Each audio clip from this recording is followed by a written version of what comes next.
This is the Andres Segovia Show.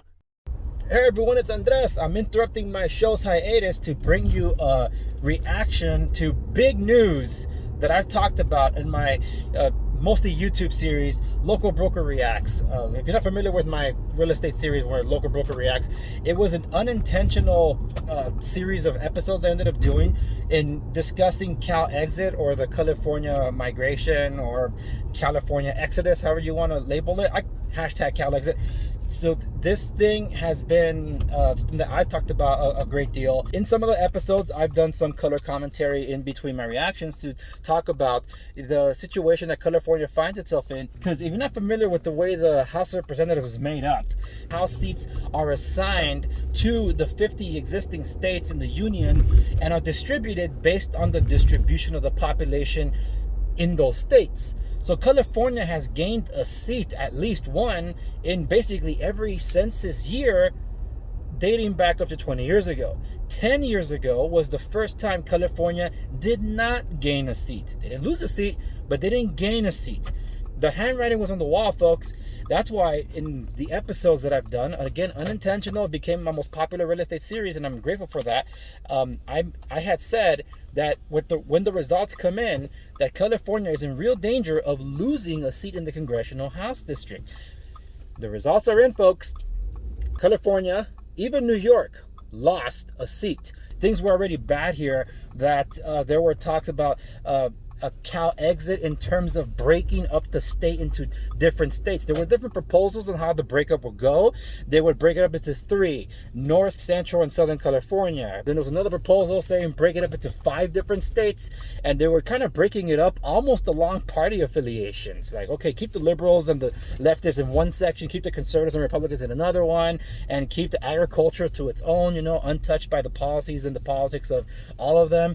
None of those plans ever panned out, but the point is that this was proposed, this was discussed, this was attempted to be done, and that's where hashtag Cal Exit began, kind of inspired by the whole Brexit thing that happened a few years ago.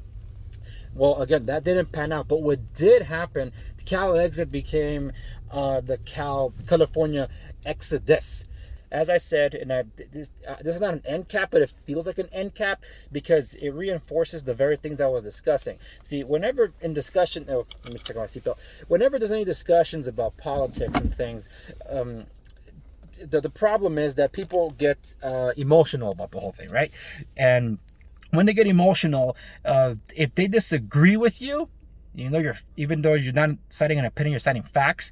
What they'll say is it's your opinion. So they can brush off what you're saying and put up a defensive shield so they don't have to accept what you're saying. People that are on one side of the political aisle have been criticizing the other side that's been leaving this state and saying that they're going to turn those other places into echo chambers, or they're going to echo chambers. Like, well, what do you think California is?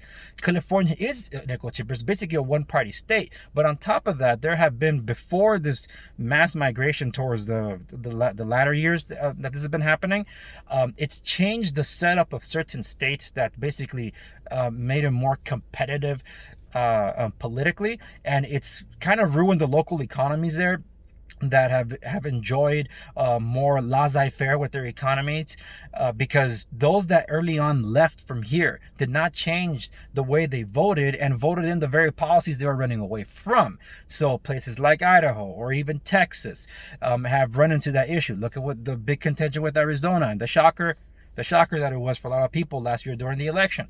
These kind of things have ramifications, and if you're not paying attention, you should be paying attention, because this is beyond politics. It's also economics. It's also cultural. But we still have, here in California, we still have an inventory shortage, where that many people still leaving and not enough people are able to buy here because there's not enough to buy. That's mind-boggling, folks.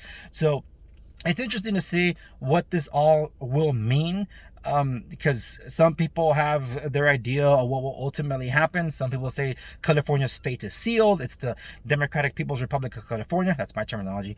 Other people say that there's still a great number here that can change, and people are waking up to the reality of things to be able to make a change here in California, and only time will tell. But anyway, that's how I wanted to wrap this thing up. It's not exactly a conversation or a topic that I necessarily like speaking publicly per se on the show, because some people don't like these kind of conversations. That's why I invite you to Off the Record. So Off the Record is not available to everyone, and it's exclusively available at www.dangeroussegovia.com. YouTube doesn't really allow some of my episodes to be posted there, so you'll see some different platform providers that I am embedding my videos on. So if you want to find something that's an alternative to YouTube, you can also find out on my website how many other platforms I'm currently on, because now I'm on 7 platforms. Woohoo! Take that, big tech. Anyway, that's it for this one. Thank you so much for watching. This was not an intentional video, so it was an emergency video breaking the hiatus rules. I'll see you when I return with new episodes later in the spring, early summer. Thanks, everybody. Talk to you soon.